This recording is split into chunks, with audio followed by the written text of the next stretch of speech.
جو کہ نتائج انہیں ملنے چاہیے. اس حوالے سے ہم سعید آسی صاحب سے پوچھتے ہیں. اسے سب کہا جاتا ہے کہ جو اوورسیز کمیشن کا ادارہ ہے وہ جو ہے وہ بڑا متحرک ہے, اور جیسا کہ عابد چوہان صاحب نے کہا کہ وہ نہ صرف متحرک ہے بلکہ ان کے جو وائس چیئرمین بنائے جاتے ہیں وہ برطانیہ سے ہی بن رہے ہیں بڑے عرصے سے.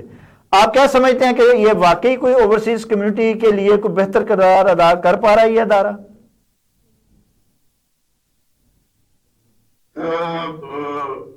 شاہ صاحب آپ کی آواز کلیئر نہیں تھی, پتہ نہیں کیوں. اچھا, میں یہی چیز عابد چوہان صاحب سے اتنی دیر پوچھ لیتا ہوں. آپ ایک تو اپنی تصویر کو درست کر لیجئے, سینٹر میں آ جائیے, اور اس کے بعد دیکھ لیجئے جب آواز آتی ہے سیکنڈ تو پھر انشاءاللہ تعالی آپ سے بات کرتے ہیں. عابد چوہان صاحب, بات ہو رہی تھی اوورسیز کمیشن کی. آپ نے کہا کہ وہ بڑا اچھا کردار ادا کر رہے ہیں, لازمی بات ہے, میں بھی ان کے ساتھ ایک طویل عرصہ تک رہا ہوں, میں ملتا رہا ہوں, وہ ہمارے دوست ہیں, تو انہوں کی پروفیشنلزم پہ تو کسی کو کوئی اعتراض نہیں ہے. وہ بڑے کمپیٹنٹ ہیں اور بڑے ہی محنتی اور باصلاحیت انسان ہیں, اور بیرسٹر ہیں. لیکن جب کوئی شخص آتا ہے تو ایک بیرونی جو برطانیہ اور پاکستان میں بڑا فرق ہے, اس کے مزاج میں بڑا فرق ہے. جب وہ یہاں آتے ہیں اور جو وہ سوچ لے کے آتے ہیں وہ کر نہیں پاتے ہیں جو در حقیقت کرنا چاہتے ہیں. یہاں ان کو وہ وسائل دستیاب نہیں ہوتے, اور نہ ہی ان کی وہ جو اپنی تجاویز دیتے ہیں ان پر اس طرح عمل ہو پاتا ہے. انہیں اسی بیوروکریسی کا سامنا کرنا پڑتا ہے, انہیں اداروں کا سامنا کرنا پڑتا ہے جن سے مسائل حل کرنے پر. ادارے شمار تو یہ ادارے پہلے بھی دیتے رہے, اوورسیز کمیشن بھی اب بھی دے رہا ہے, لیکن بڑے بڑے جو مگرمچھ ہیں نا, جنہوں نے آپ کی جائیدادوں پہ قبضے کیے ہوئے ہیں, جنہوں نے آپ کو لوٹا ہوا ہے, اس کے پیچھے اہل سیاست ہیں, اور اہل سیاست پر ہاتھ ڈالنا کسی عام بندے کا کام نہیں ہے. ہم نے کسی اہل سیاست کو نہیں دیکھا کہ آپ کے اوورسیز کا وہاں قبضہ چھوٹا ہو, یا پیسے واپس ہوئے ہوں, یا جنہوں نے فراڈ کیا ہے ان کو کچھ سزا ملی ہو. اگر یہ ادارے نے, اوورسیز کمیشن نے واقعی کو کام کیا ہے تو ہمیں سزا جزا بھی ہوتے ہوئے نظر آنی چاہیے, احتساب ہوتا بھی نظر. ہم نے تو کسی فراڈیے کو, کسی اٹھائی گیرے کو سزا ہوتے نہیں دیکھی ہے, نہ ہی کسی بڑے مگرمچھ کو عدالت کے کٹہرے میں دیکھا ہے. آپ کیسے کہتے ہیں کہ اوورسیز کمیشن بڑا اچھا کردار ادا کر رہا ہے؟ دیکھیے, ادارہ تو موجود ہے, وہاں پہ قوانین بھی ہیں. جب ہم دیکھتے ہیں کہ ان کو اپنے حقوق نہیں ملے یا ان کے جو داد رسیدی ہو رہی, اگر آپ پوری پکچر دیکھیں کہ پاکستان کی جو آبادی ہے وہ تقریباً 25 سے 26 کروڑ ہے. اگر 25-26 کروڑ کی عوام کو ان کے حقوق نہیں مل رہے, تو جو اوورسیز ہے وہ اوورسیز تو تقریباً 80 لاکھ ہے جو پوری دنیا میں اس وقت رہ رہی ہے. تو ہمارے یہ ہوتا ہے کہ جو اوورسیز پاکستان کمیشن جو صرف ابھی پنجاب کے اندر کام کر رہا ہے, آپ یہ دیکھنے کی بات ہے کہ پنجاب کے کتنے لوگ بیرون ملک آباد ہیں. اچھا, اس کے علاوہ جو کام ہے وہ بیوروکریسی کا ہے. زیادہ سے زیادہ کیا ہوگا کہ زمین کا قبضہ ہوگا, اگر کسی کے خلاف فیملی میں وہاں پہ FIR کوئی پولیس کا مقدمہ ہے تو وہ ہوگا, اس کے علاوہ تو کوئی مقدمات نہیں ہے. اب جب تک کورس نہیں ہوگی, وہاں پہ سپیڈی کورس نہیں ہوگی, اوورسیز کے لیے اسپیشل کورس ہوں, جو پولیس کا جو نظام ہے وہ انویسٹیگیشن ٹائم پہ ہو, جب انویسٹیگیشن ٹائم پہ ہو وہ ایک ٹائم فریم ہو, اس کے بعد جو ان کے کیس ہے وہ اسپیشل کورس میں جائیں تاکہ جلد سے جلد فیصلے ہو. تو یہ دو چیزیں وہاں پہ جب امپلیمنٹیشن ہوں گی تو میں سمجھتا ہوں کہ جو عوام کے جو اعتماد ہے, جو اوورسیز پاکستانی کمیشن جو پنجاب کے اندر کام کر رہے ہیں تو وہ ہوں گے. ابھی اس کا یہ ہے کہ 35-36 جتنے ڈسٹرکٹ ہیں ان کے جو ڈپٹی کمشنر حضرات ہیں, جو DPO حضرات ہیں, وہ کوارڈینیشن کریں گے کام چیف منسٹر اور جو امرت ملک صاحب کا جو ڈپارٹمنٹ جو وائس چیئرمین ہے پنجاب کمیشن کے.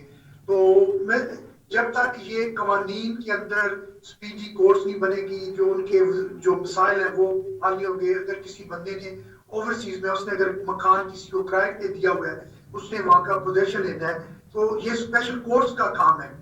تو جب یہ ان کے لیے ایک ادارہ تو ہے وہاں پہ ادارہ رسی کے لیے آپ درخواست تو دے سکتے ہیں, لیکن جب تک آگے کورٹس اور پولیس کا ادارہ ان کو اسپیشل ان کے لیے میجرمنٹ نہیں ہوگی, ان کے لیے اسپیشل ایک اسپیڈی ٹرائل نہ ہو, اس وقت میں سمجھتا ہوں کہ یہ ادارے جو ہیں یہ اپنا بھرپور سر ایک بے اختیار حکومت بے اختیار اداروں کو کیا دے سکتی ہے, اور کیا بے اختیار ادارے جو ہیں بے اختیار حکومت کے سر پر جو ہیں وہ عوام کو جو ہے وہ منتقل کر سکتے ہیں.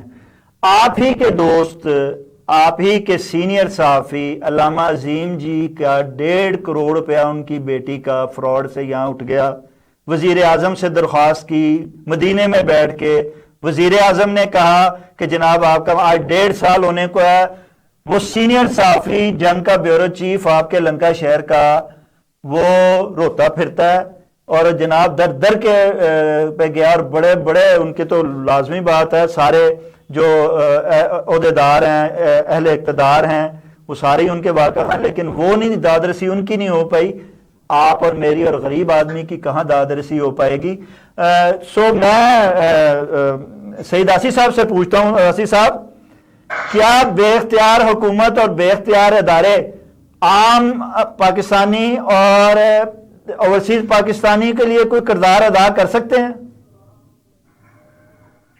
میں تو سمجھتا ہوں کہ یہ جس کو آپ بے اختیار حکومت اور بے اختیار ادارے کہہ رہے ہیں, جی جی, یہ اوورسیز پاکستانیوں کی لوٹ مار کرنے میں تو بہت با اختیار ہے. جی جی, ٹھیک ہے نا. تو یہ ہمارا عزمیہ ہے کہ بیچارے اوورسیز پاکستانی جو وہاں خون پسینہ ایک کر کے محنت مشقت کر کے خون پسینے کی کمائی اپنے ملک میں بھجواتے ہیں, تو یہاں انہیں کوئی تحفظ ہی نہیں ہوتا. جب وہ اپنے سرمایہ کو کسی انویسٹمنٹ کے لیے استعمال کرنے کا سوچتے ہیں یا کوئی زمینیں لینے کی کوئی منصوبہ بندی کرتے ہیں, کوئی اور بزنس کرنے کی کوشش کرتے ہیں, تو سب سے پہلے تو سچی بات ہے جب یہ لوگ اپنے ملک واپس آتے ہیں نا, تو یہیں پر انہیں اپنی لائف کے تھرسٹ بھی شروع ہو جاتے ہیں. ان کی ان کا جو جائیدادیں ہیں, جو پیسے ان کے پاس ہوتے ہیں, ان کی لوٹ مار کے بھی انہیں پتہ ہو جاتے ہیں. یہاں آتے جتنے کرائمز کے واقعات اوورسیز پاکستانی کے ساتھ پاکستان کے اندر ہوتے ہیں, تو یہ تو ایک الگ سے ایک المیہ ہے.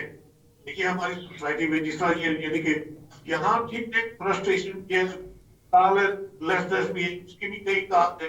اس کی کام یعنی کہ اگر یہاں پڑھ رہی ہے, چوری ڈکیٹی پڑھ رہی ہے, یہاں قتل پڑھ رہی ہے, اس کا بھی ایک پس منظر ہے. تو اس میں آپ دیکھیے ادارے اور جو ہے یہ تو اپنی جگہ چھوٹا ہے, اصل میں اداروں آنے والے قانون نافذ کرنے والے ان پر ڈپینڈ کرتا ہے کہ ان کا بہیویئر کیا ہے, کیا وہ لا ابائڈنگ خود بھی ہے یا نہیں ہے, وہ خود ادارے کو کس انداز میں چلا رہے ہیں, تاکہ یہ داد کی کوئی ہے نا وہ صرف پاکستانیوں کے لیے ان کی شروعائی ہو سکتی ہے اگر کوئی ان کا صحیح معنی میں ایک ہم بن کر کے مسائل کا کوئی سوچے گا یہ نہیں یہاں یعنی کہ لیگ ملنے کا کوئی چکر سکتا ہے. وہ بیچارے ابھی دیکھیے طور پر جو ملک سے باہر جانے کی کوشش کرتے ہیں وہاں کشتیاں ڈوبی اور اب تک بیچارے جانوں کر چکے ہیں. تو یہ بھی ایک قسم کی خرابیاں ہی ہیں, سسٹم کی خرابیاں ہیں. فیکٹر کو حالات بن گئے کہ یہاں سے جانے جیسے طریقے سے یا ناظرین ہمیں دعووں اور وعدوں سے آگے بڑھنا ہوگا, ہمیں ان دعووں سے نکلنا ہوگا, ہمیں عملی اقدامات جو ہیں وہ کرنے ہوں گے. منصوبہ سازیاں ہوتی رہیں گی, نئے سے نئے ادارے بنتے رہیں گے, نئے سے لوگ جو ہیں وہ آتے رہیں گے, لیکن تب تک جب تک یہ عملی طور پر کوئی کام کر کے نہیں دکھائیں گے, پاکستانیوں اور اوورسیز کو سہولیات فراہم نہیں کریں گے, تب تک کیسے ممکن ہے کہ اوورسیز کے مسائل ہوں اور پاکستان کی عوام کے بھی زندگی میں کوئی تبدیلی آ سکے. ناظرین اس کے ساتھ ہی ہم ایک لیتے ہیں چھوٹا سا وقفہ, اور وقفے کے ساتھ ہم دوبارہ آپ سے ملتے ہیں.